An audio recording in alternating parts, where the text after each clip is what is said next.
We're rolling. All right, hey everyone. This is, with that being said, a Roux Fitness podcast.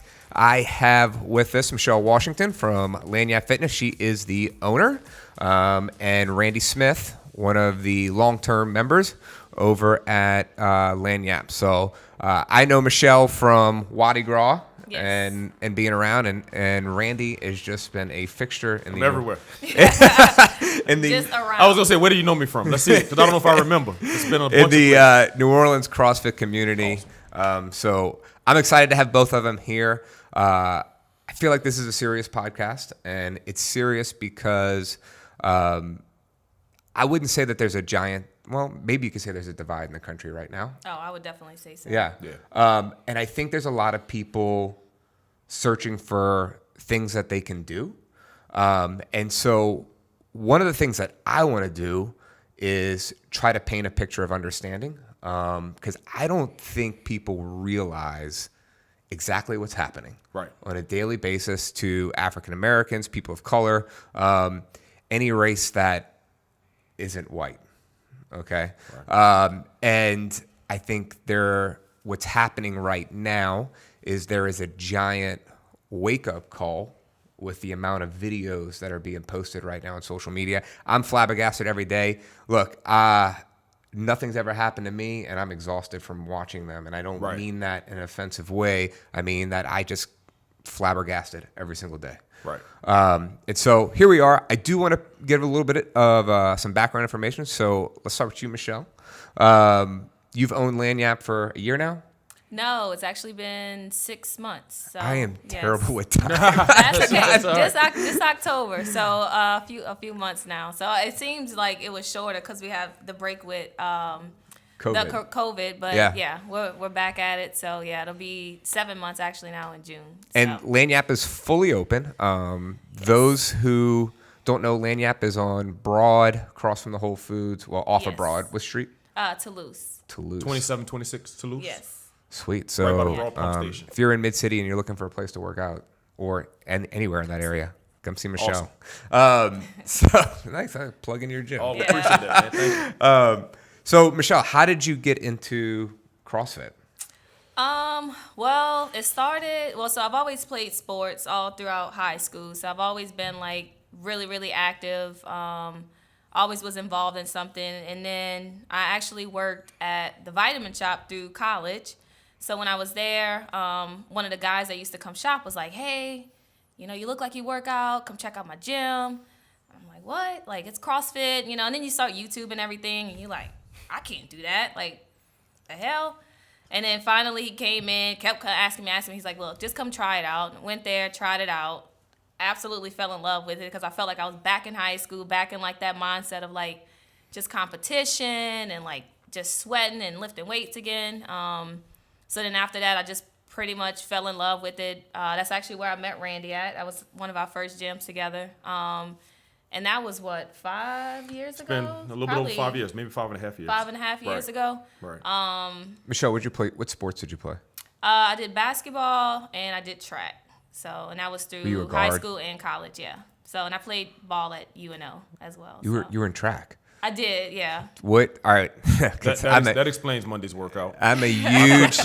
Tuesday, I couldn't keep up with him. I'm a huge track fan. Really? Oh, yeah? And I'm training with Gerald Green right now in the 400, so... Oh, okay, that's actually what I ran. Yes, I did the 400, the 4x4, and the 300 hurdles. Ooh, so. Can you tell people... I'm going to guess you can't keep up with Gerald. No, Gerald's an Olympian. Yeah, he's an Olympian. That's a fact. Gerald is an Olympian. Can you tell everybody real quick, and this is off topic, but how hard the 400 meter is? It's very hard. You get like past the 200, the second 200 is a whole, like that's life or death at that point. They just hold on, right? Yes, it's like your legs just cramp up. It's definitely life or death. Now, so. Michele, did you grow up here? No, I actually grew up in Lacombe, which is like Mississippi, 10 right? minutes. No, it's in Louisiana. Slidell. Yeah, it's like 10 minutes from Slidell. Okay. So. All right. And so you went to... I went to 2 high schools. I went to high school in Mandeville, Fontainebleau, and then I also got transferred from there to Slidell, which was North Shore High School. And what made you decide to move to the South Shore? Well, school. So I went to UNO out this way, just to kind of get away from that area, and just fell in love with New Orleans and just been out here ever since. So Nice. don't plan on going back. Now, Randy, what about you? How'd you get involved in CrossFit? So I was a member at Elmwood Fitness Center 10, 11 years, probably from the time I got out of college when I moved back home to New Orleans. And I was in the gym one day, and one of my friends who was an assistant manager said, Randy, you should try this new class out that we're doing. This lady named Joette is going to be teaching it. It's called OSS, Olympic Speed and Strength. And I had no idea what that meant, and I gave it a shot, and it turned out to be very similar to what CrossFit apparently was. And Joette was an excellent coach. To this day, she's a very good friend of mine. She's now part owner at Full Bore South, and so she got me involved. I give her all the credit. And so I started doing that, and she ended up telling me, hey, there's another gym I also go to, Supra. You should come there on Tuesday and Thursday nights. And she pulled my arm and twisted it, and I gave it a shot, and I've never turned back. So that's how I ended up meeting her. And at that time, some members from there decided to leave and start Lagniappe. Chandler Davis was the owner of Lagniappe at the time, and I was like, hey, I'm going with y'all. And it's never stopped. So you, just so everybody has some background, Randy posted this sweet-ass picture of himself from high school the other day in his football uniform, right? When he had hair. Hey, man, when I say some topics are off limits, I'm just kidding. I'll put it out there. So I'm obviously not ashamed of it. So, Randy, you went to McDonald 35, right? Yes, McDonald 35, Ron Eagle. Not to be mistaken with John McDonald. A lot of people mistake the two schools. We were rivals. So I played football in John McDonald is in the French Quarter? No, so John McDonald used to be on Esplanade, which is now Bricolage. It's no longer John McDonald. It's on Esplanade about 2 blocks from Broad. Okay. McDonald 35 used to be about a mile and a half toward the French Quarter, not on the French Quarter side, but on the opposite side of Esplanade. And that school building closed down some years ago, and they built a brand new facility on the bayou right across from Yeah, it's beautiful. $55 million school. Yes, It looks wow. it looks like nice. It looks like a Wow, I was college about to say, campus. Yeah, and if you saw the building that when I went to school there, we always called it a prison. There was no windows, and there was one big cement structure. Amazing school. Right. I have no regrets about going to McDonald 35. It was my foundation. But yeah, that was where I got most of my athletic background. I started playing football at 8 years old. That was really my sport. And then when I got to high school, I was on the track team. There you go. I was on the track team. I won't say I ran track. I was inserted into an 800-meter race once. I will not tell you the outcome. That's probably bad. Do you think you could beat your old time now? I think you can. I'm sure I can. Yes. Yeah. Believe it or not, at 39 years old, you would think no, but I actually know so much more now, and I'm actually a lot more prepared physically in my brain. Right. And in my brain. So, ironically, maybe yes. I don't know if I have the stupidity in me anymore, so I wouldn't try to do some of those things, but it's funny. CrossFit has actually done that, and that's a great question because at this age, I think I can do some things better than what I did when I was 16, 17. Randy, where'd you grow up? In the 7th Ward, right near City Park. So the 7th Ward, for those that don't know, the Fairgrounds area, City Park, LSU Dental School, that was my neighborhood, my stomping ground. So New Orleans has been home. I now live in Algiers, which is still Orleans Parish, people. It's still Orleans. I know people think it's not. So They confuse that with Gretna. Gretna's a- Jefferson Parish, Algiers is Orleans. two very different places. Two for a lot of very, different reasons. very different places. Very different Maybe places. we'll get into that. Right. And look, I have love for Gretna. My wife's salon is in Gretna. Well, it used to be, actually. We just moved. No, it's still Gretna. It's a different part, not Harvey.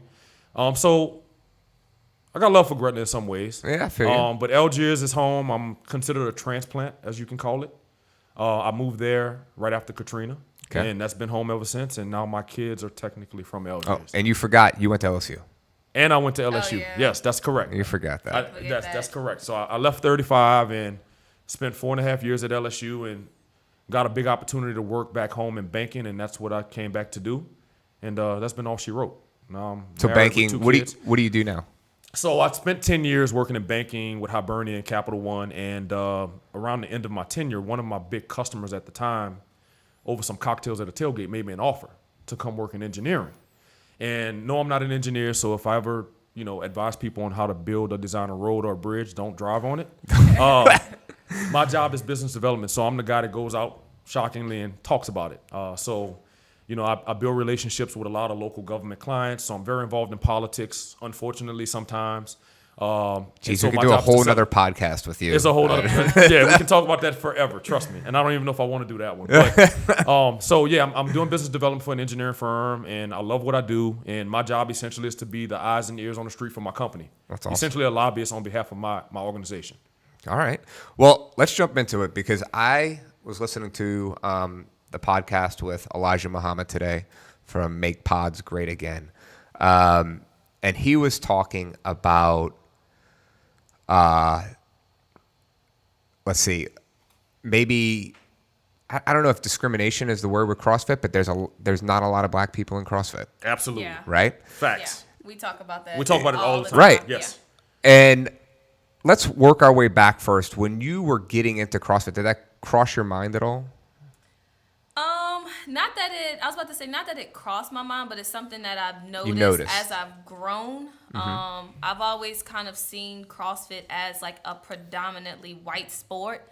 So like I said, it was something that it definitely crossed my mind, but then the older you get, the more perspective you get, the more you're like, wait, there's not a lot of black people, and then it's like when you travel to different gyms and then, you go out of state and you're like, wait, there's still not a lot of black people. So sometimes you really don't know if it's like just the gym that you're at, the area that you're at, or if it's just a known thing. And yeah, as you grow older and you do more and you understand life, like, yeah, it's just a known thing. So that's definitely something that we try to, advocate and try to create more of a diverse community because it's such a good thing to bring people together. But yes, it definitely does lack color in that aspect. So, and then I don't know if you want to chime in. Yeah, what do you think, Randy? I absolutely noticed it. But did you know before? I didn't know before and I think it's because I just didn't know much about CrossFit, period. Right. Now, let me just give a little bit of digression because I don't want to totally mislead people about my knowledge of CrossFit. When I first started in CrossFit, I had some knowledge of it, but it was really like YouTube clips.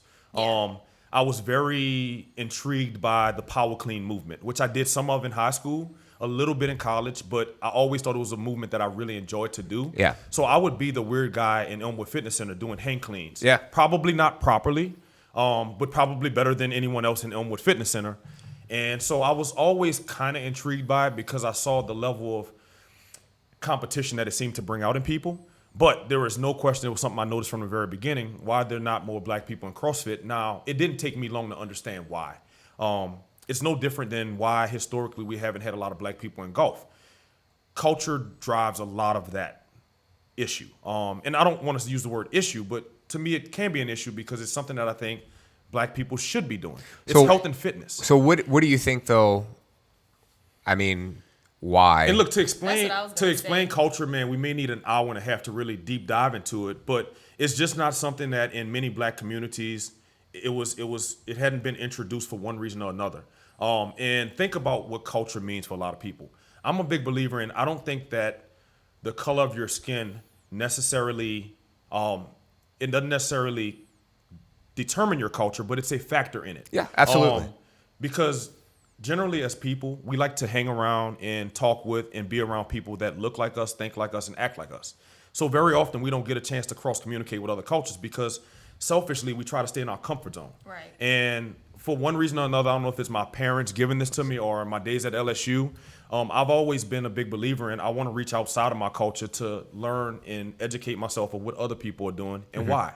Because I think it helps me to grow. It helps me to understand what I'm not going to do.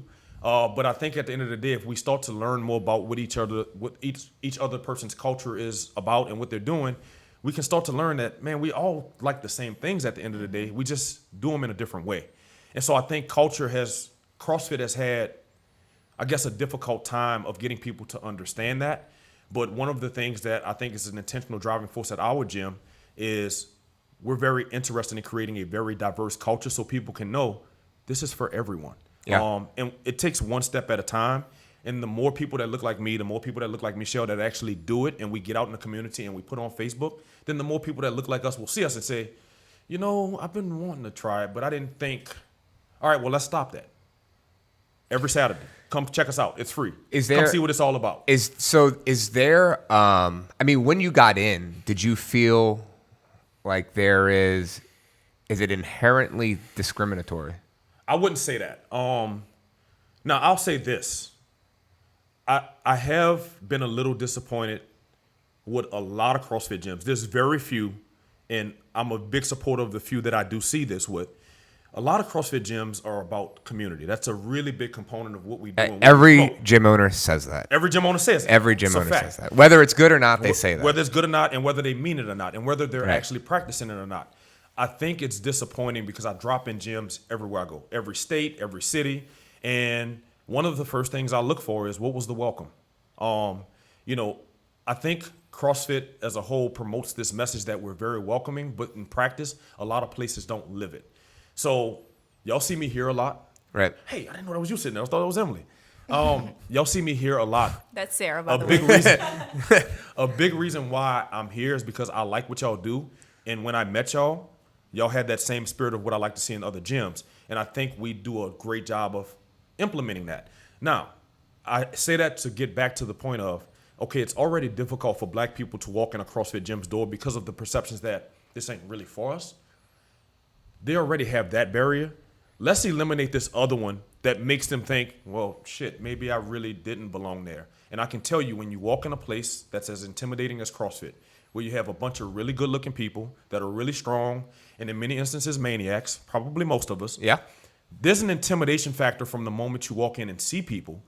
Let's help bridge that gap. And particularly in the black community where the thought is it's not for us, let's eliminate that stigma, and we got to do it one person at a time. So it's a cultural thing that needs to be broken down. If there are other reasons driving why CrossFit culturally has not been a fit or has not seemed to be a fit, I'm sure there is. I may need a cocktail or two to kind of dig deeper into that. But I just think on the surface, it's because we haven't been doing it. Yeah. And the more we do it, I think the more it's going to start to open up. And to piggyback off of what Randy's saying, this is a prime example of actually a new member we just got this week. She's here from out of town. She's doing travel nursing. She's a black female. She's done CrossFit in her area. And she said she emailed a few gyms about, hey, can I drop in? She went to one gym, and as soon as she walked in, she's like, they pretty much just like gave her the cold shoulder. We're not didn't naming ask gyms. her- I hope it's not me. No, we're not. No. It is not Roux. We're not naming gyms. No. We're not naming any gyms Right. or anything like that. But she said she just walked in, and she said like nobody really spoke to her, didn't tell her anything. Like she just stood there, so she's like already uncomfortable. She said she was the only black person there.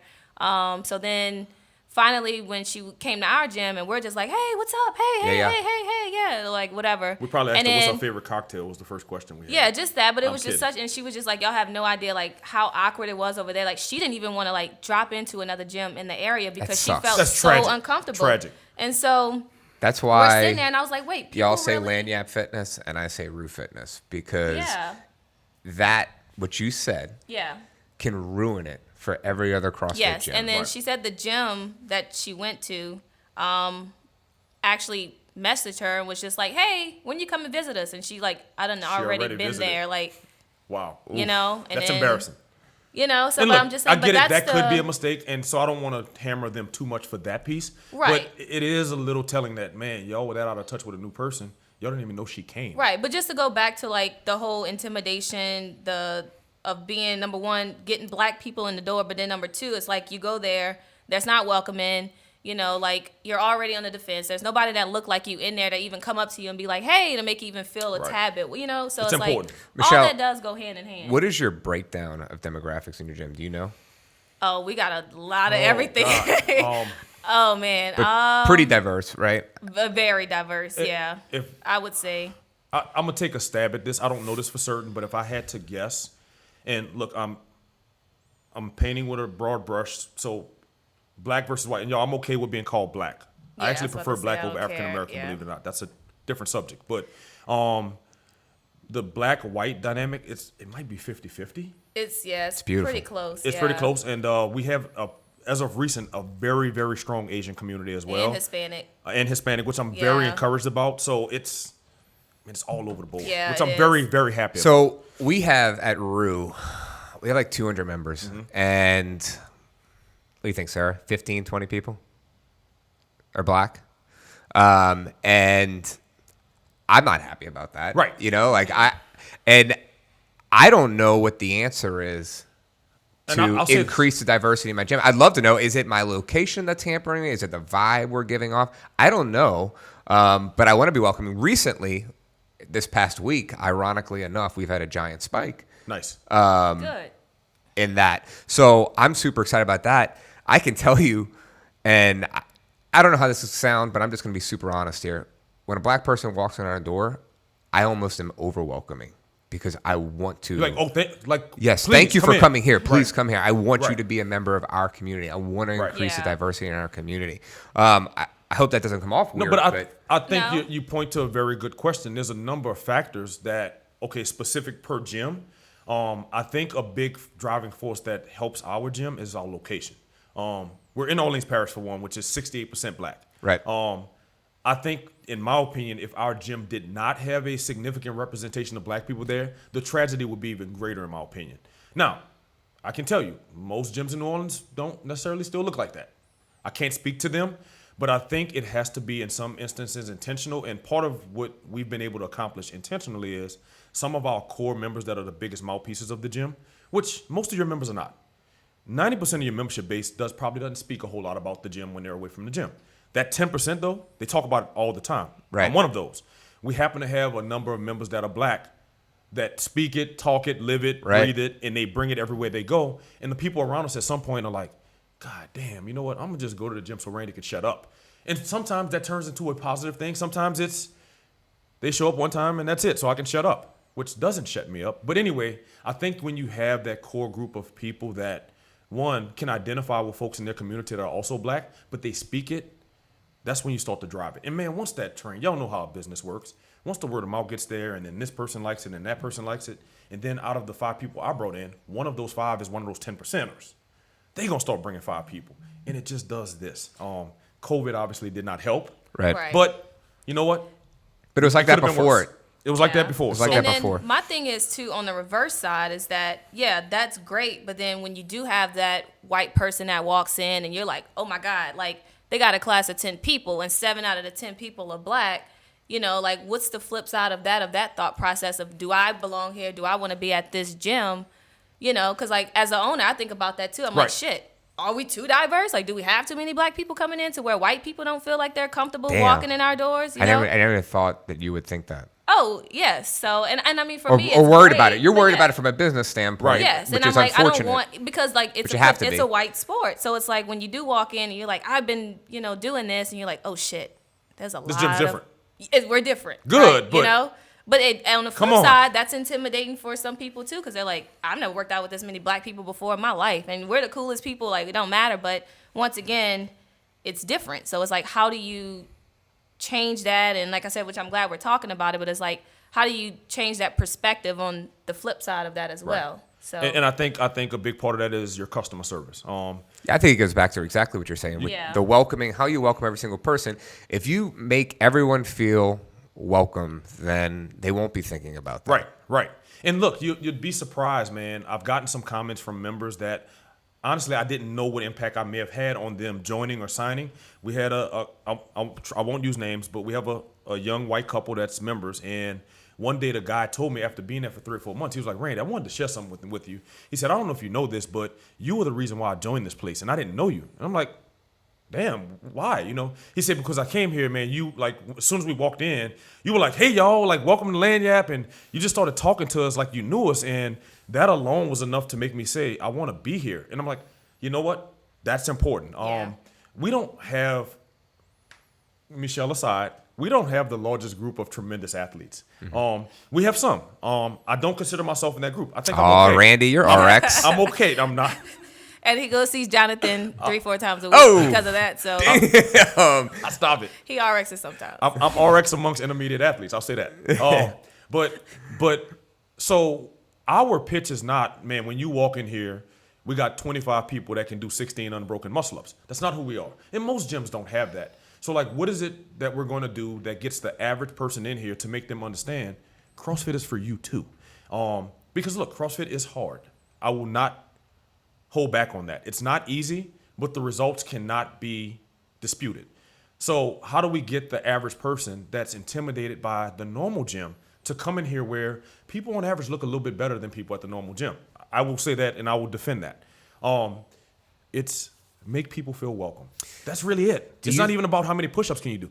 do you feel welcome being around us? And that's really a big driver of it. I want to throw this out there just so everybody knows. Randy is like the nicest guy I know. So Facts. Wife, that is real. Like, you hear this? Everybody feels that way, babe. Man, thank you. But I love that Michelle's giving you shit about going to see Jonathan 3 or 4 God. times a week because my wife gives me shit about complaining about every injury I have 3 or 4 times a week.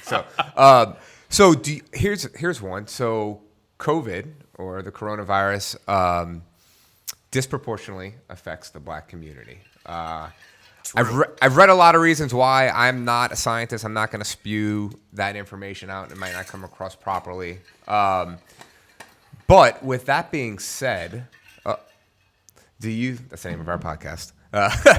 Do you think it's incentive more for the Black community to get involved more with maybe CrossFit or physical fitness? Or? I was about to say, you could probably answer that one. It damn sure better be. And so I'm not just speaking this because you're asking this as a question. If you go back on my Facebook timeline, which I don't post a ton of stuff, but I posted something about a month ago when we were first opening back up. Michelle put out the announcement, hey, we're opening on this date. So I took that as an opportunity to say, hey, folks, and I wasn't just referencing to the Black community, but I hope it fell on many ears in the Black community, particularly amongst my friends. What better time or what more context did we need to understand the importance of health and fitness? I personally know between 8 and 10 people that died of coronavirus. I've never known a single person to die of Randy, it's common bizarre flu. because I know of one. And look, Yeah. So like the numbers play out that way, like, right? It's weird in every instance it's someone of color. And so I've heard theories that vitamin D deficiencies, which is a real thing in Black people. A lot of people don't know that. That was a big education piece for a lot of people. Everybody has probably a vitamin D deficiency, but in Black people it's it is tremendous. Tremendous. So every time I go to the doctor and I get blood work done, my numbers come back remarkable, and he always prescribes me a vitamin D supplement. And it's because of the melatonin in our skin. Yeah.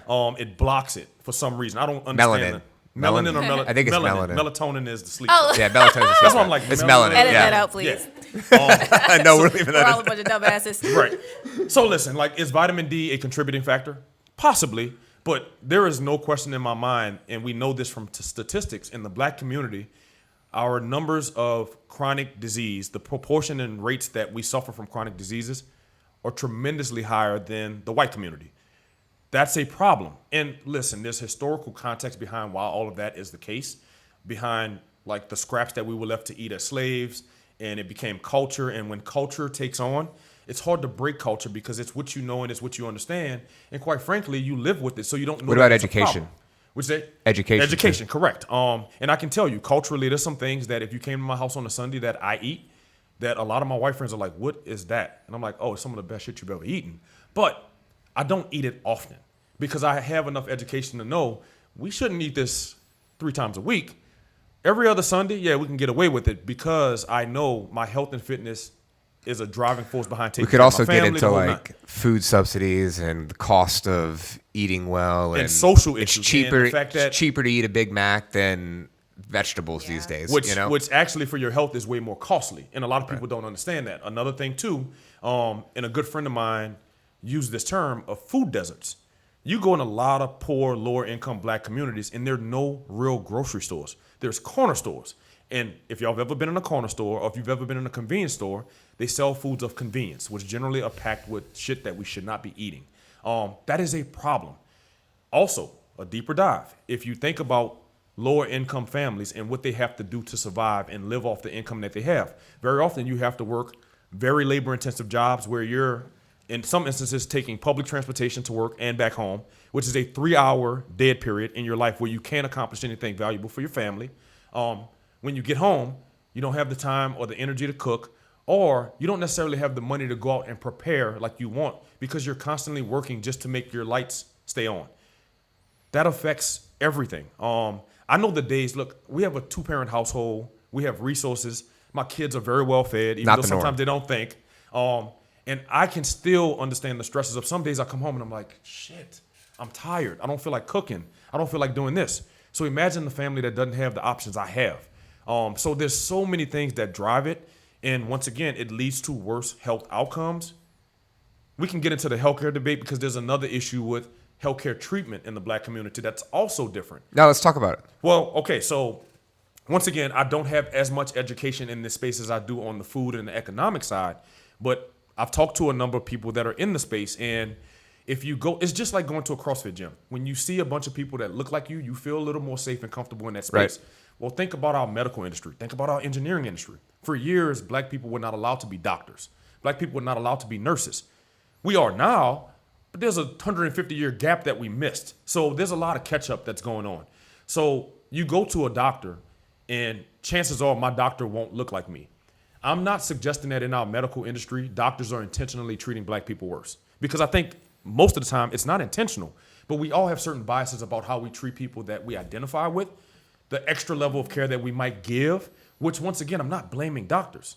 It's part of culture. It's part of our history, and it's part of something that we need to discuss. I think there's part of that, though, it kind of translates to everything. Like, so maybe when I coach someone in fitness or nutrition or whatever, there's some relation to like life experiences. Right. You know, what I go through, like I might be able to hit something with someone a little bit better because we share similar experiences where that's missing out for you. And sometimes in the medical industry, I do believe this to be true. A lot of times the treatment that you need is not necessarily physical.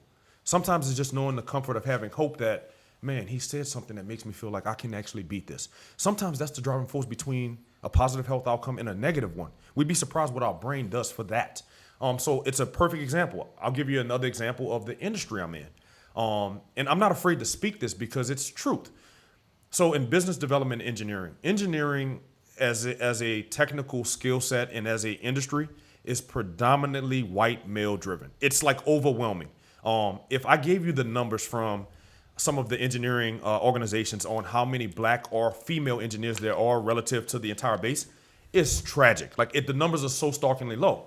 But also from a business development perspective, one of the things that I struggle with is a big popular thing when it comes to business development when treating clients on you go places and you do things together. Hunting trips and fishing trips. I didn't grow up hunting and fishing. And I can tell you, as intriguing as it is sometimes to do it, it's not my comfort zone. It's not something that I enjoy to do more than I like to go do CrossFit. Right. Or I'm going to give a very stereotypical example of what would be different. Imagine a world where business development trips meant we went and played basketball together. That would be a very different situation for a lot of people. And in the white community, that may not be something you feel comfortable doing. Well, guess what? I don't have the leverage to call those shots. So you know what I do? I got to kind of fit in. I got to try to figure this lane out.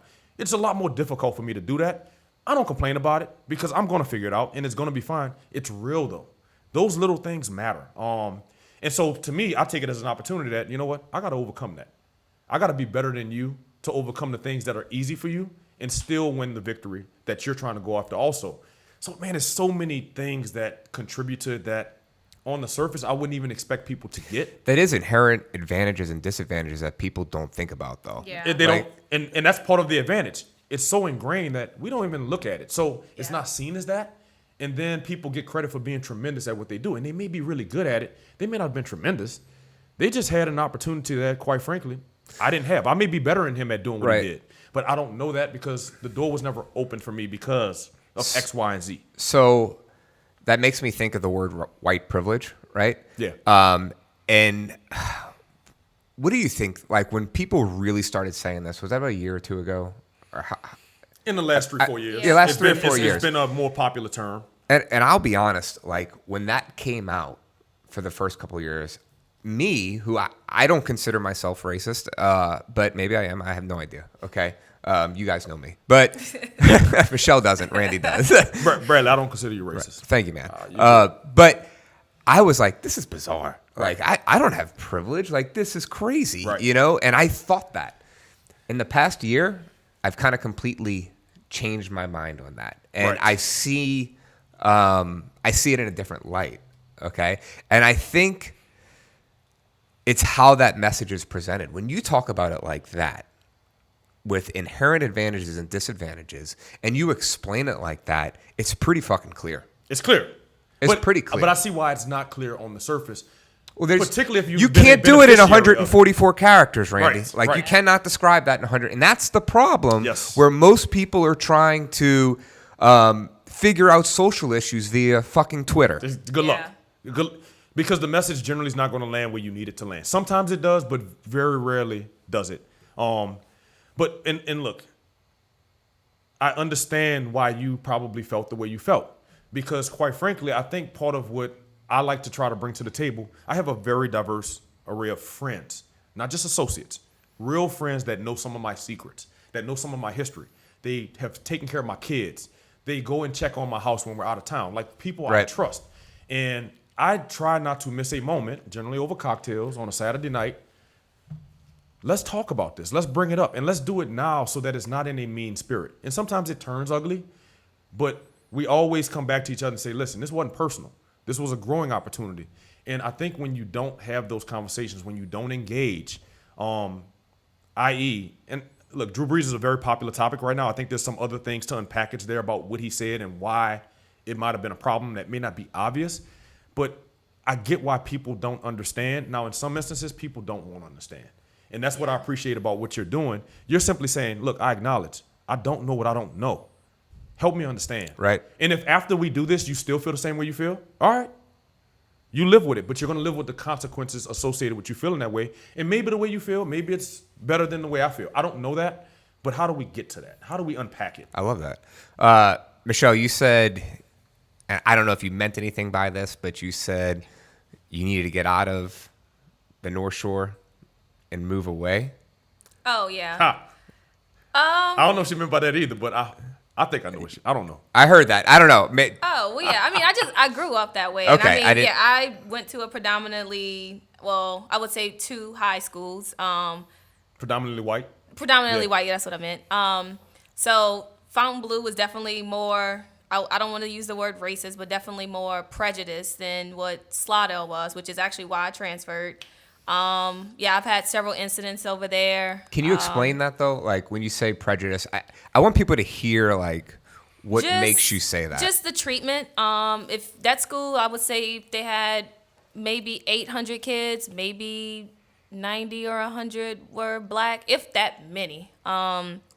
But it was just super segregated. So you had your blacks that stayed in one area, and you had your rich whites who pulled up in Mercedes, and you talk about white privilege, like who just did what they wanted to do, never anything. No consequence. Consequences are different. Yeah, just super rich, just like whatever, it's my world and whatever. So I remember this one incident. It was me and this was one of my white friends. We actually played basketball together, and so we used to go to her house and wait for practice.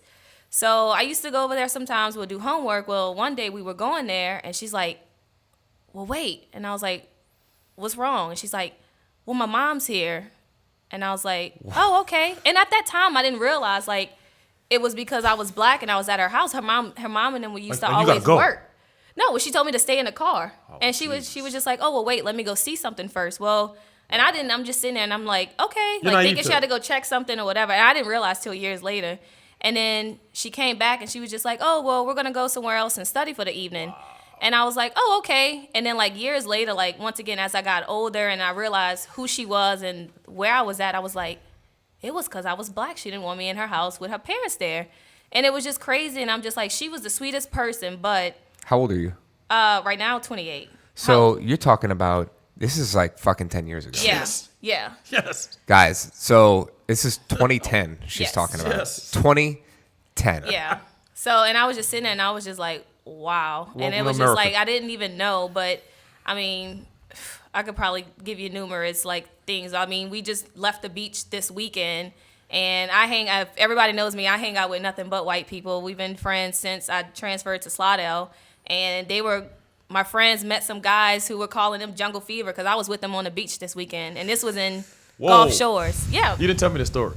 Yeah, It was bad. So it's just small stuff like that, and they're sitting there and they're like, why are we even doing this with all of this going on? Yeah. So we're sitting at the beach and they're getting called Jungle Fever. How'd your friends not want to beat the shit out of those people? Well, because I don't even. I know. I'm just saying, like, but they came to me and told me, and I'm sitting there and I'm like, well, what do y'all want me to do? And a few of them was like, let's go over there and say something. And I'm like, no, like, it ain't even worth it. Like, they're immature. And then, but so I had, you know. That kind of brings us to today where you have to avoid the situation because it's more favorable for you when you look at it at a long-term outlook to avoid it than if you were to start a confrontation. Right. Again, who's going to be the one? Right.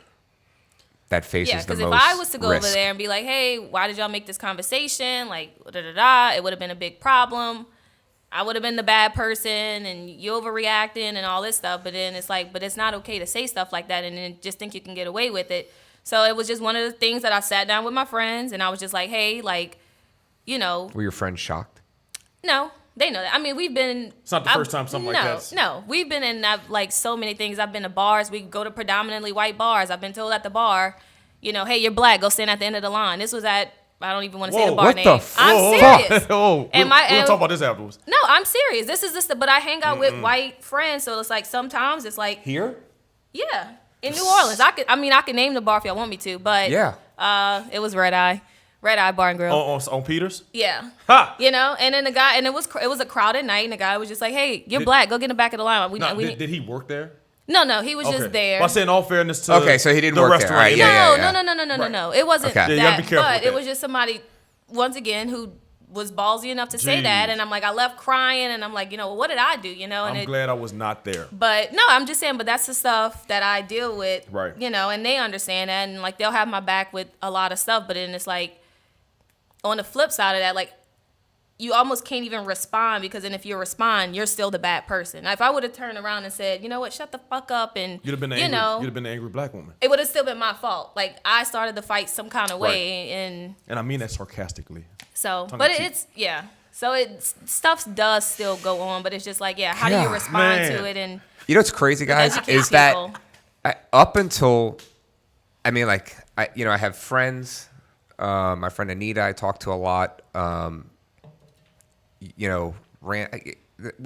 have friends that are, this sounds tokenism, right? Okay, I'm not even going to say that anymore. I didn't think it existed like this. Man, How much of Yeah. a fucking bubble am I in? listen. I didn't think it existed like this. So my high school experience was totally different than Michelle's. The high school I went to, McDonald 35, I graduated in 98. My sister graduated in 95. My oldest sister graduated in 89, all from the same high school. And I can tell you, all of the years that we went, there wasn't a single white person that went to McDonald 35. It was 100% black, maybe 2 or 3 other, whatever other may mean, totally different. And so when I left there and went to LSU, I can tell you, and this was kind of weird, one of my favorite movies coming up was a movie called Higher Learning with Ice Cube, Old Mel Epps. And it was based on a setting at Columbia University. And the whole theme of that movie was exactly the things that we're discussing.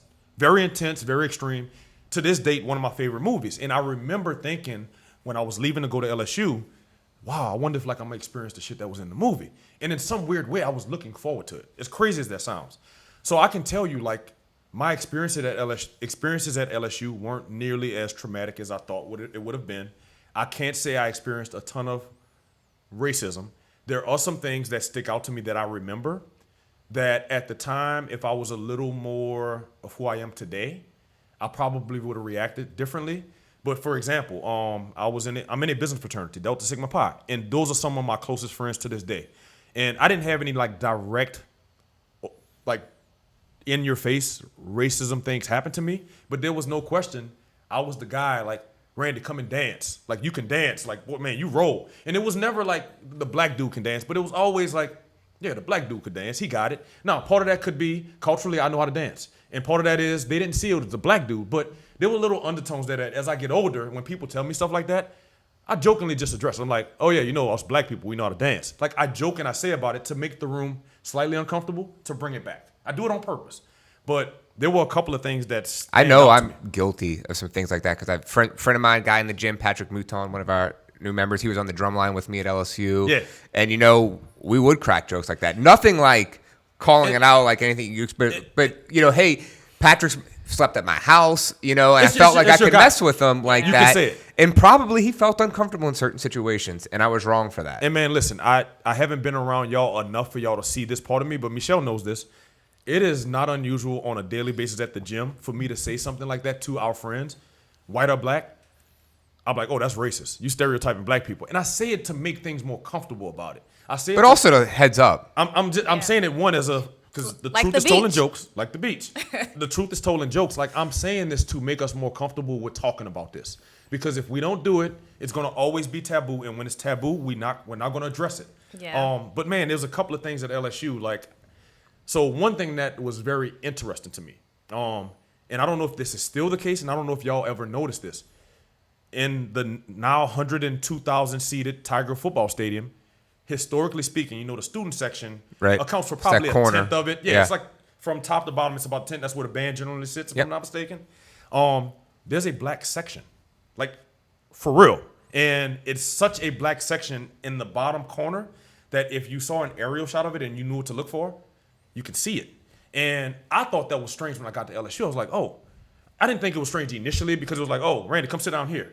And as I got a little older in my years at LSU, I started realizing like, damn, like this is the only section in Tiger Stadium that looks like this. Like, wow. So I talked to my brother-in-law who actually played football for LSU some years ago. And he was like, oh yeah, man, it was like that back in 88, 89. And now this was like 98, 99. Is it still like that? I don't know. It was like I tell you what I do notice. It was like that as of like 2004, 2006. I do notice the lily white section, which is there's the a tremendously white section. which is the stadium. fraternity sorority There is section. okay, so that's another story. I mean, yes. And look, on the fraternity sorority thing, I get it because if there was ever an example of where people gravitate to that makes them comfortable, it's sororities and fraternities. Matter of fact, by default, I don't know if this is the case with predominantly white fraternities. I won't even say predominantly. Fraternities almost invariably are 100% whatever color. Like, it's crazy. But in many black fraternities, you almost have to be invited to that fraternity. So I get, like, by default, it's going to perpetuate, like, you're going to look similar to how I look because my mother was a part of this and your mother was a part of this. So your legacy and whatever. But another thing that happened, and this was like... You mean like a carnival crew? No. Yes. Yes. There's certain parades I actually don't go to. Can you name them? Absolutely. I don't go to Rex. I don't. And maybe I don't give Rex the benefit of the doubt of who they are today. I know enough about their history to know I don't get the impression that a whole lot has changed. Well, on the surface, it definitely has not changed. So then people be like, well, what about Zulu? There are plenty white people in Zulu. Now, we can have the argument about the blackface thing and what the intent is there. Let's have that discussion some other time. Yeah. Because there's a lot of history there, but there is no question in Mardi Gras Cruise it's significant. But so there was a time at LSU. This was probably my first real example of like, what the fuck? Like with cops and like racism. So I used to work at Hibernia Bank, which is now Capital One, and I had a very professional job in my opinion. I used to dress up, slacks and ties to go to work, work my ass off. So one day was an off day, and people that know me know I don't do a whole lot of in between dressing. I'm either in suit and tie, or I'm in shorts and t-shirt. I'm comfortable in either one, whatever. So on this day I was off and I left class and me and my roommate hopped in the car to go to the bank. I had to go pick something up from the bank. And there's a neighborhood near St. Joseph? It's an all-girl Catholic school in Baton Rouge. It's a very, I won't say prestigious, but it's a very quiet, rather affluent neighborhood. And if I had to guess, it's overwhelmingly white. Mm-hmm. I'm pretty certain, but I don't know, but I'm pretty certain. So we're riding down, I forget the street that lines the neighborhood with the school. And on my way back, I can tell you what I had on. I had a backwoods North Carolina hat on. I had on a Toronto Raptors jersey. I didn't have as many tattoos as I have today, but I had a couple of tattoos on my arm. I was still rocking earrings at the time. And my roommate was sitting next to me. So we're driving back and we get pulled over. It's 1 o'clock in the daytime. And 2 cops get out. They go to each side of the car. The one over here tells my roommate to get out the car. Let me talk to you. So my roommate was talking back to him, and I'm like, man, shut up. Is your roommate black or white? He's black. Okay. Went to McDonald 35 with me. He's still one of my best friends to this day. And he's arguing with the cop. I said, David, shut up and get out. Part of why I feel that way is, historically, I'm like, man, you don't talk back to cops. I can tell you I have tons of white friends that have talked back to cops a lot. It's my right. You work for me. I can't get away saying that shit. And Bradley, I believe you. I believe you have. I can't say that. And I'm not afraid to, which is sad. You're not afraid to. And that's another cultural thing that gets missed. Like, that's a real thing. I don't talk back to cops, even when I know I've done nothing wrong. But I'm afraid that if I talk back, it's going to end bad for me. Yeah. Well, so the cop tells him to get out. He finally gets out. They go and talk. The other cop asks me for my license registration. I give it to him. So I'm like, officer, did I do something wrong? I'll talk to you in a minute. So he went, ran my license plate, ran my driver's license, and I guess I came back clean. So he comes back, and my roommate gets back in the car, and he's pissed. Well, actually, before he got back in the car, the cop comes to me. He said, so, you from New Orleans, huh? I said, yep. He said, how many times you been to jail? It's his first question. God. That was his first question. How many times have you been in jail? And I looked. It's like, I said, what? never. I've never been to jail. Okay. He's like, well, look, you guys are good to go. Your car fit the description of a suspicious vehicle that was stolen in this neighborhood. Bullshit. Let me tell you what my vehicle was. It wasn't a white Toyota Camry. My car was a 1989 Chevrolet Beretta. They don't produce Berettas anymore. Like, no one's stealing that car. nobody. I'm going to go further, though. Let's say somebody would want to steal that car. My Chevrolet Beretta was one of probably 3 Berettas in Baton Rouge. Like, you'd never see a Beretta because they weren't. This was in 1999, 2000. It was a 1989 Chevy Beretta. They stopped producing Berettas in like 94. It was custom painted, this royal, like, sparkling blue. Like, it was almost like a purple. I used to get teased about it. So it's probably one no of one has one this of car. one. Like, one, no one, one one has of this one. car. So for him to tell me that, I'm immediately like, you full of shit. I didn't tell him that. You can't. But I'm just like, so my roommate gets back in the car and he's pissed. So we pull off. I said, man, what happened? He's like, man, you know what that MFer asked me? How many times have you been to jail? He asked him the same question. So that's So the it's normal like, stop. that can't be normal protocol. It It's- can't be yeah. like your first line of questioning when you pull me over because I fit the description of a car. Also, when you know good and well, They this know car- if they run your driver's license, Yeah. they knew right? good and well they knew I had no record. So that was like something that stood out to me. But, you know, it didn't make me like really pissed and angry, maybe for a little while, but part of me just made me understand like, oh, I see how this goes. And so there were a number of other small instances throughout my time at LSU that told the line of like, okay, yeah, this probably wouldn't have happened if I looked a little different. Right. But I never let it rise to the level of this is going to impact what I'm doing and how I'm doing it. But y'all, I am one of the fortunate people that didn't have a ton of instances. I got friends that, man, when I tell you, like, I know of stories of police officers pulling people over, getting them out the car and like putting shit in their pocket and then saying, oh, look what I found. It happens. It really does happen. I don't know that it happens similarly in the white community. I don't have reason to think that, but I can tell you invariably it happens. It's real. And look, I have another incident recently about unawareness. One of our neighbors, white male, and he posted something very recently that it was basically like, pull up your bootstraps. Like, if you practice more self-responsibility, you wouldn't have to deal with a lot of this stuff. And he alluded to how me and my family, you know, don't do drugs, don't do alcohol, don't have babies out of wedlock. I don't even know how that shit fit in there, quite honestly. And one other one was like, you know, don't do anything illegal. Okay.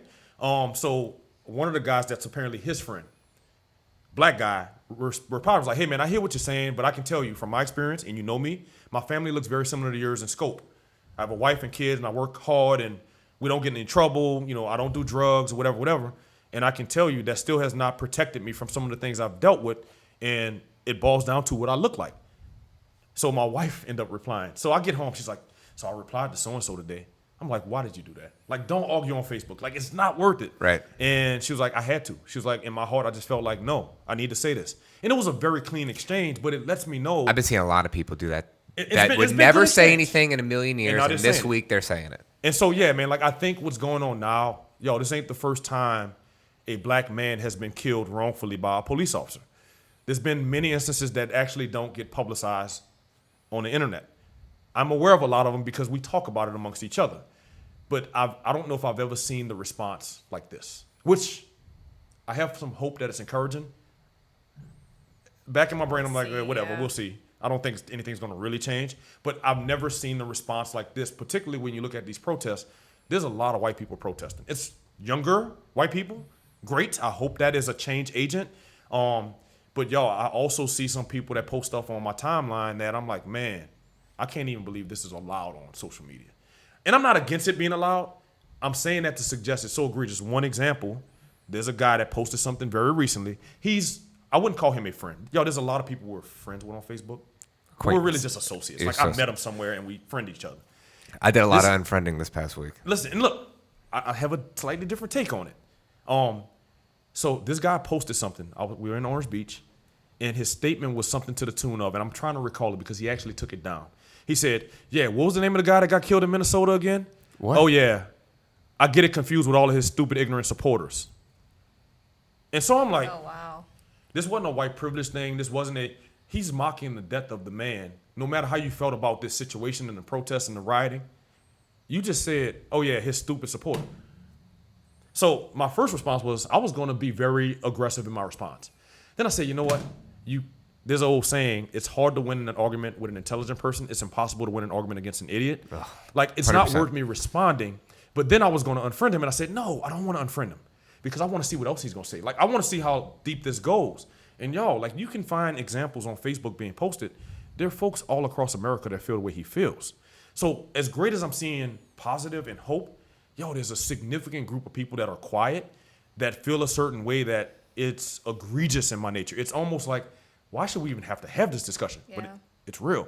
I don't know that you can change some people. So I'm hopeful. But me and my family are going to live our life. And if somebody wants to talk about it, I am not afraid to talk about it. And I'm going to be very honest and truthful.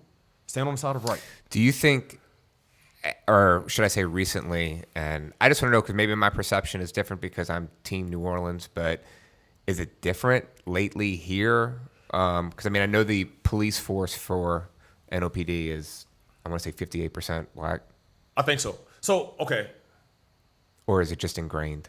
I think, New Orleans has... I know they have a terrible issues. history. I know New Orleans has a terrible history. So the police department, in my opinion, in my history, like since I've been an adult, and I'll say a young adult.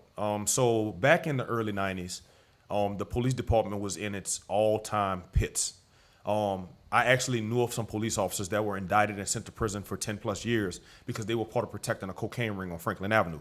One of them was one of my old park ball football coaches and was the best guy you could ever meet.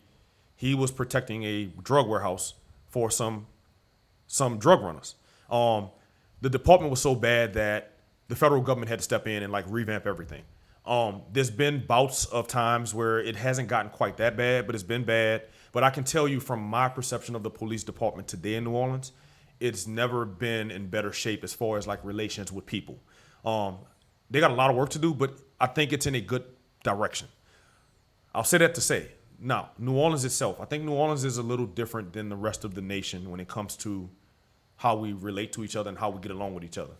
Most places you go, Baton Rouge included, it's very clear on where the wealthy, affluent neighborhoods are and where the not so wealthy. Like, it's a line.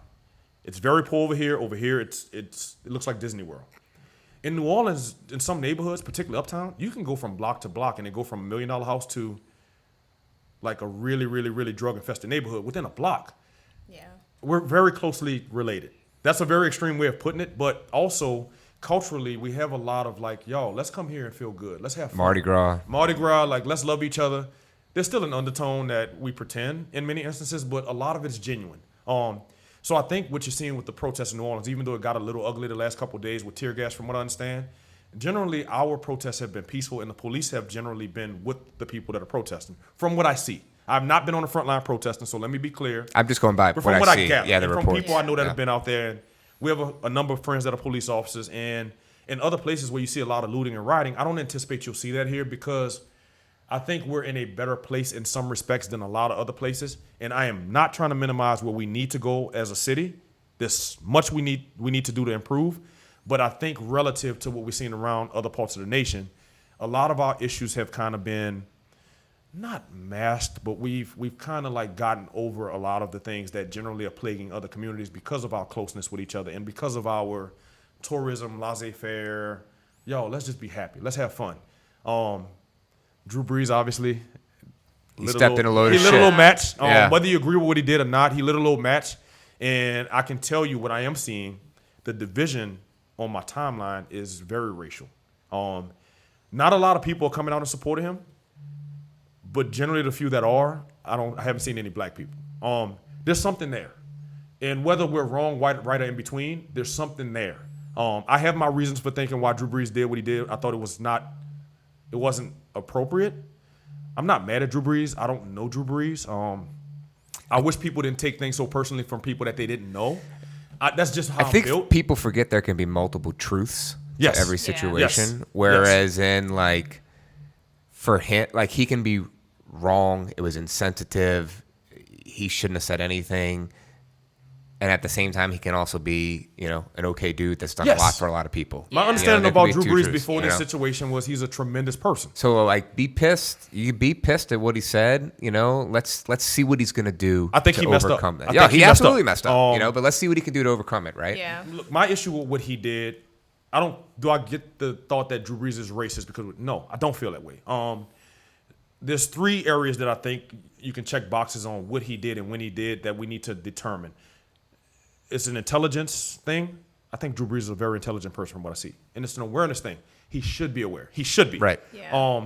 As a 41-year-old, very wealthy white male, I can see where he's protected and in a bubble. He plays football all his life with 70% of his team being black guys, particularly many of which protect his ass. The awareness thing should not be an issue with Drew Brees. The issue that I have with Drew Brees is, bro, 3.5 years ago, you took a lot of heat on your stance with Colin Kaepernick. Fine. A lot of that's been forgiven, particularly in the black community. A lot of people haven't. It doesn't get talked about on social media, but in places where I'm at, a lot of people have not forgiven Drew Brees. But, okay, let's say that you got past that. 4 years later, during the midst of this heightened, sensitive situation, your stubbornness and your selfishness said, I don't care. I'm digging in. That is where I have an issue. It's like Drew Brees.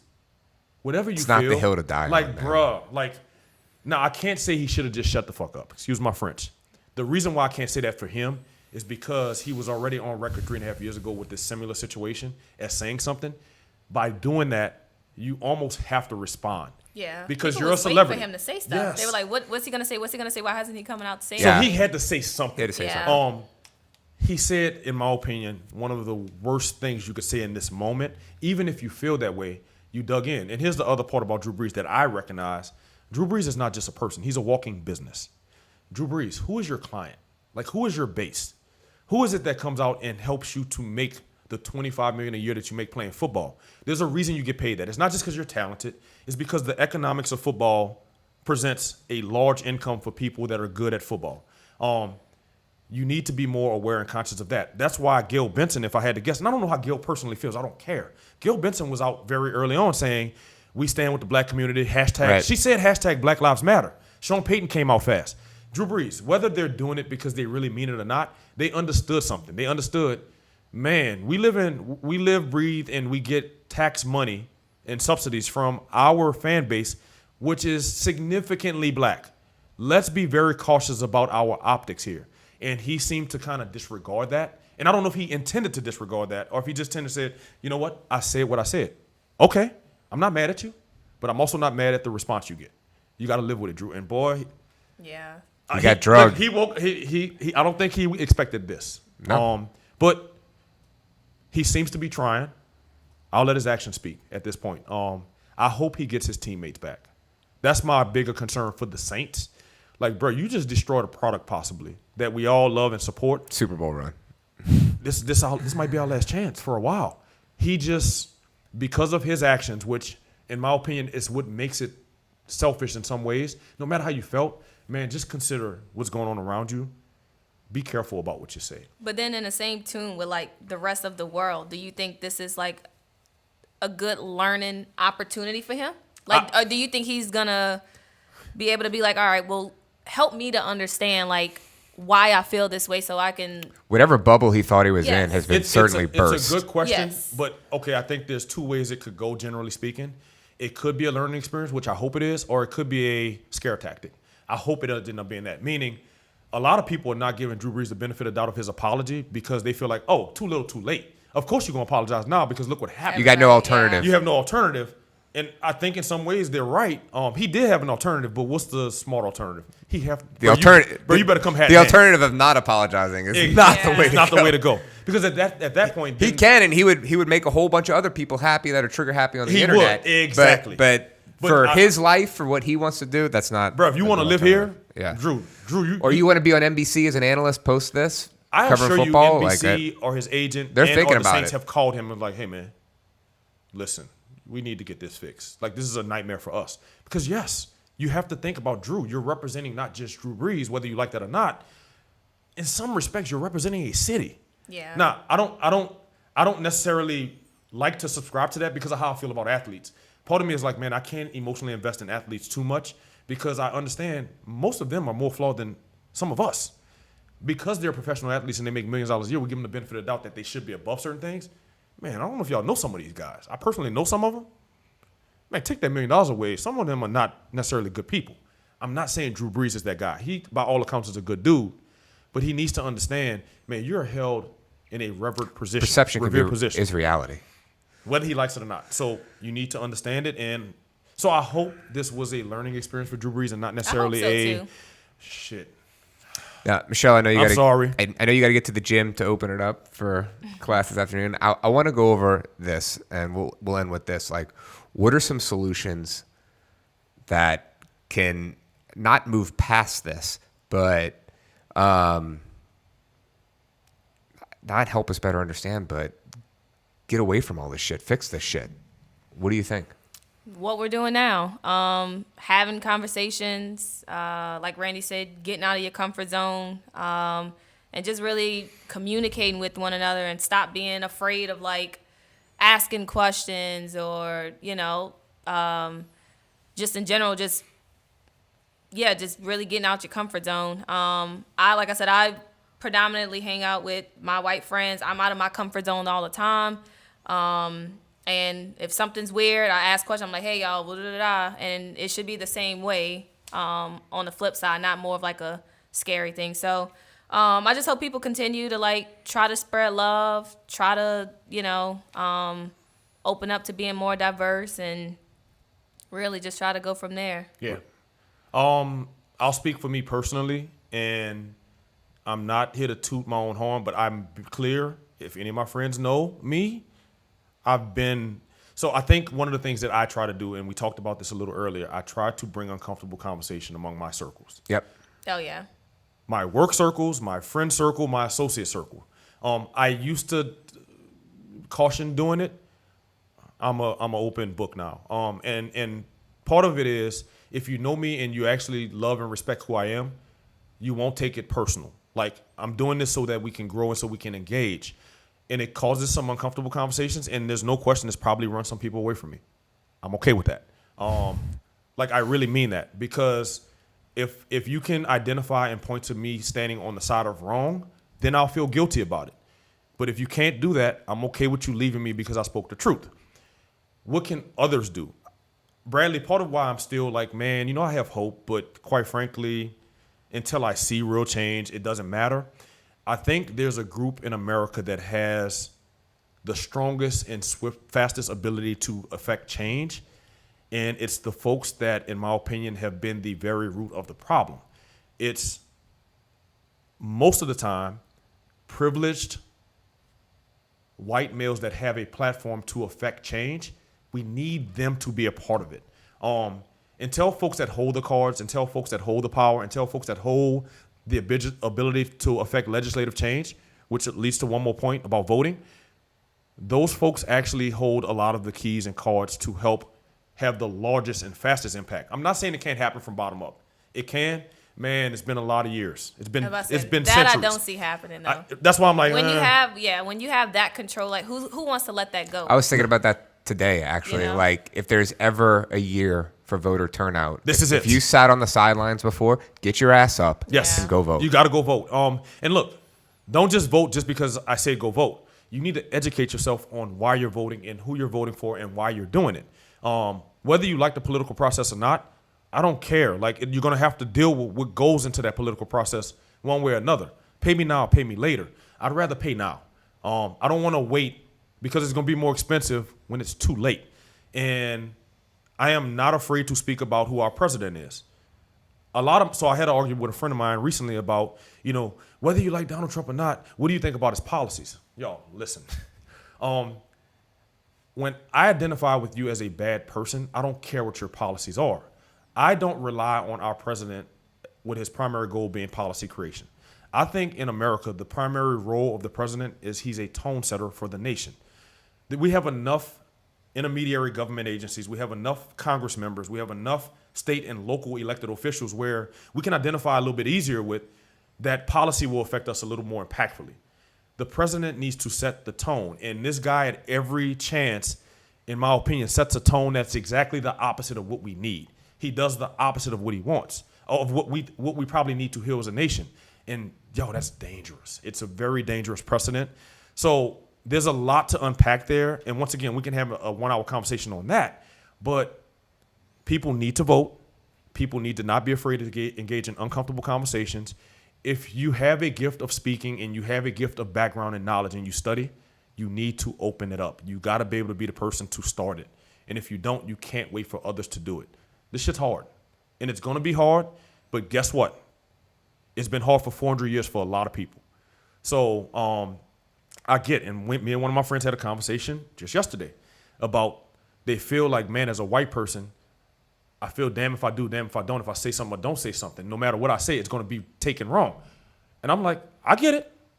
And welcome to life. My thought is like, well, years. shit, people have been comfortable with that for decades. So I'm sorry you're a little inconvenienced now about what you can say on social media. I need people to stop seeing it that way. Like, stop feeling like, oh, I'm the victim now. I'm sorry. Damn. Like, let's not personalize this. Let's understand the bigger picture. And y'all, once again, I'm saying this from a place of a guy that, no, I've never been arrested. I've never been hit across the head with a baton. I've never had a police officer put drugs in my pocket and then arrest me for it. I live in a very nice community. I have a very nice house on a corner. My kids go to Catholic school that I pay for. My wife owns a small business, and I have a well-paying job. It would be very easy and comfortable for me to sit on the sideline and say nothing. That is also a problem. I would be no different than the bubble white male that I refer to. I'm no different. I have to speak up for people that don't quite have my platform. I have a tremendous platform. I know people like Bradley that says, hey, man, you want to come talk? You damn right. Yes. I have friends that won't get that invite. So you know what? I have a responsibility, and I take it very seriously, and hopefully it impacts 1 or 2 or 3, and then they'll impact 1, 2, or 3. And it's a numbers game at that point. We'll get there, man. Once again, I'm encouraged by what I'm seeing because it's a little stronger than what I've seen before. I have no reason to rest, though. Like, we'll see. We'll see. I think when the virus calms down and riot and looting stops, if it stops, that's when the true test will be. Like, okay, now that things are quiet, are we going to let it stay quiet? I want to throw this in beforehand because I have to, as maybe of a high of opinion as I have on myself, which is not a good thing to have, I have to check myself because I can look at Facebook. I told Sarah earlier today, like, man, I am tired, like emotionally tired. And I have to think of myself, well, I just go home to my house in Lakeview with my 2 kids and, I'm not dealing with any shit. Right. Mm-hmm. Why am I tired? Because I'm listening to podcasts and looking at stuff on social media. Right. That's fucking ridiculous. Right. And I get it. But everybody, don't let yourself fall in that trap. Like, look, hey, you are experiencing that. Shit's much worse out there. Yes. Consider what other people are going through. And it's a good exercise for you to go through. And for you to acknowledge that hopefully other people that may be going through what you're going through, they're okay with saying, you know what, he's right. But once again, it's a step at making this not personal. Like, stop making yourself the victim and start understanding, there's people hurting. There's people crying. There's people suffering. I grew up with a lot of people that are dead, that would have been my age because they were victims of their communities. I'm talking about a lot. 80% of my park ball friends are either dead or in prison. I'm not exaggerating that number. And some of them were responsible for killing some of those other guys. Like, that's a real thing. I got to see that. I got to know it. I got to understand it. And part of what I also understood was, man, it's a moral value thing. It's a compass. Like, what people don't understand about what's going on in some of these poor communities is the law is not necessarily on your side if there are really some people that really do illegal activities really to feed their family because they feel like, shit, I can't keep up if I don't. I got arrested when I was 15 and it's on my record, nobody will hire me. I'm forced to do this. I either got to go dump trash or I might have to sell drugs. It's a cycle that needs to be broken. And it's a cycle. And what ends up happening, man, so, okay, if someone comes into your home and assaults you or your wife or your kids, your remedy to that is to call the police. They come out, they arrest the person. The court system is supposed to give you justice. If you sell drugs, you can't call the police when someone came and robbed you of your product. So what do you do to enforce that not happening again? And part of enforcement is to deter behaviors. Let's look at the psychology of what enforcement of law is. It's so that not only are we going to punish you for what you did, hopefully it's harsh enough so that you'll never do this again and people around you will see, man, you can go to jail for 10 years for assault. Well, what happens on the street when someone robs you? and you do nothing about it, I'll tell y'all what happens. It's the same thing when someone punches you in your face when you're a kid and you don't punch back. Everyone saw that, and those that saw that, they're going to either take up for you or they're going to be like, oh, he's weak. Yeah. Or I robbed him once. He ain't do rob him nothing. again. I'm going to do it again. So what people do in response as street justice, they take action. That action is equally illegal, but in your circumstance, it was the right thing to do. So I always tell people, like, be careful judging your good and bad on your moral compass on others. Some people, like, I grew up in a community where if you ask somebody, is it a good thing to go and shoot that person as retaliation? They will say, yes. My family taught me that's a good thing to do because you have to do it. Yo, that's real. Like, as crazy as that sounds, that's a real thing that people live with. And there are communities across America that really live with that. It's sad. So I'm always cautious about how critical I am of people that are out here doing things that are illegal, because I'm empathetic to know, like, man, I grew up with kids that when they were 12 and 13, that's all they knew. How do I expect them to do something different? Like, why would I expect that? Just like the way my parents raised me, I would get in trouble if I did something opposite of what they raised me on because they say I know better. Well, this is what they know better. Yeah. Like, they know this is the way to do it. And yes, I wish they knew a different way. How do we fix that? Man, that's like, good luck. But it won't happen until people start to have an understanding and listen and engage and realize, put yourself where they're coming from. And stop having so much judgment. Stop judging. Like, that's the thing. Man, like, it's whatever. But once again, that's another topic that can be discussed. No, and I love that. If you want to affect change, you affect change with the youth now. Yes. And I'm talking about you got to start early. 5, 6, 7, 8, 9-year-olds. Now, man. You know, it's real. So, guys, we'll get there. I appreciate y'all being. I appreciate you Thank inviting. you for inviting us. Thank you. It means a lot. I do want to do it again, honestly. Yeah. Michele, where can everybody find Lagniappe Fitness on social media? We're on Facebook at Lagniappe Fitness and also Instagram at Lagniappe Fitness. So you're more than welcome to come stop by. You don't want to throw your cell phone number out there so people can call you? Oh, no. You can send me you a can message find her on on Lagniappe Fitness. yes. Yes, absolutely. Get a bunch of you freaks can creep in the on the DMs. social media. Yeah. So, and if you want to check out Randy, it's at Smitty Go Hard. At Smitty, I was gonna say, is that what it is? At It Smitty is. Go Hard. That's my Instagram. How do I know it? And you don't know it. I know. So, Look at it. SMITTYGEAUX hard. It's on my Yes. cup. Yes. I actually have my wife got a custom mask that says "Go hard or go home." I don't know if you saw it yet with a thing on it that I always put in I my like emoji. it. I like it. I didn't want. I don't want a custom mask. That's stupid. And then when I got it, I was like, damn, this look kind of good. I like this. Whatever. All right. And if y'all want to check out Roux Fitness, it's at Roux_Fitness. Make sure to rate, review, subscribe to us, iTunes, Spotify, Google Play, YouTube, etc. So we appreciate you guys having us. Thank you to the Roux family. I Yeah. really love these Yeah. people. Check out Lagniappe. Tremendous We community, love y'all. it. Check them out. Yes. All right, guys. Bye. Thank you.